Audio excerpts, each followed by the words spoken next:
I've recently been updating my labelling system for my comb collection, and I thought I'd share with you a kind of best practice approach for labelling fossil and mineral collections.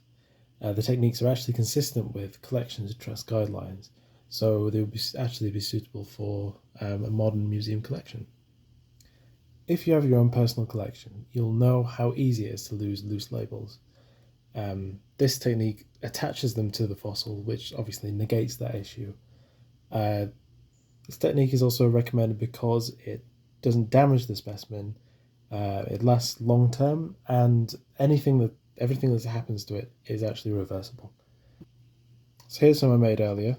The keen eye amongst you will see that these are not actually fossils. Apologies if that seems like false advertising on a paleo channel. These are actually a collection of rocks that I picked up on the West Highland Way. This is a peelite, and you can see the label there. It's not too big, but it is still legible. That's the important thing. You don't want it to distract from the fossil itself, or mineral in this case, but you also still want to be able to read it. Another example here.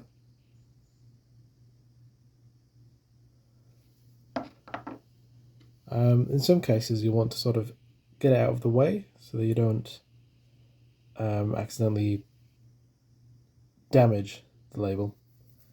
This here is kind of in a little nook in the rock.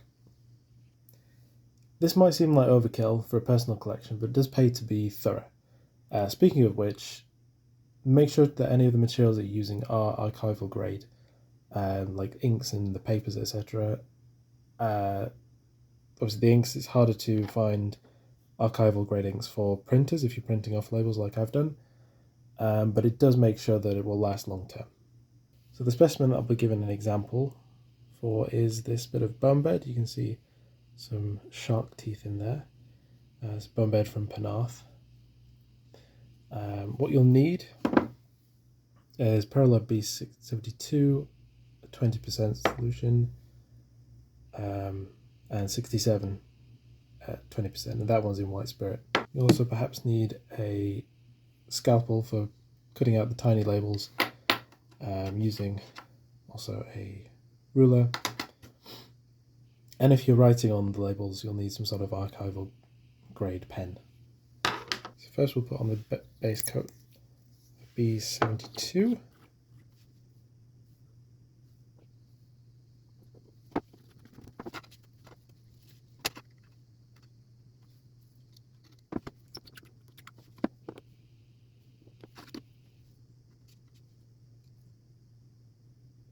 Let that dry. A few minutes later. You want to put the second layer, the top coat of B67.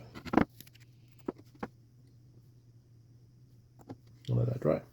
So the reason that you use B72 in acetone and then a top coat of B67 in white spirit is because the 67 dissolves in white spirit, whereas the 72 does not. So you can actually take off the top coat without affecting the base coat. Here's some examples of fossils. You can see this on the underside, completely out of the way of the actual ammonite. And then on this lovely Cadoceras on the opposite side, just there.